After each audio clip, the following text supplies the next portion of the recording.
கொஞ்ச நாள் போனா அவனே உன்னை தூக்கி போட்டு சாப்பிட்டு போவான். இந்த மாதிரி வேலை பார்த்துட்டு இருக்க வச்சுட்டு இம்பிட்டு தின்ன கிடக்குது அங்கிட்டு போய் உட்காருங்க. அதை வந்து நடு ரோட்டை படுத்துக்கிட்டு என்னது சொல்றதுன்னு தெரியல.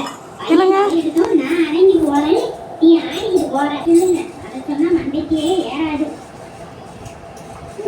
நாளைக்கே ஏதாவது ஒண்ணுன்னா என் வாயில சொல்லக்கூடாது சாமி. இருந்தாலும் உண்மையில ஒண்ணுன்னா ஒத்த பையனை வச்சுக்கிட்டு என்ன பண்ணுவான்? அவனை படிச்சு வைக்கணும், தெரியாத ஆக்கணும், அப்படி இப்படின்னு ஆசை மட்டும் இருந்தா பத்தாது.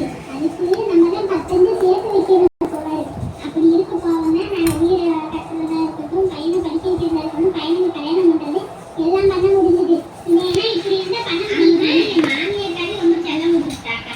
அதுதான் இந்த தூரத்துக்கு வந்து வளர்ந்து நிற்கிது.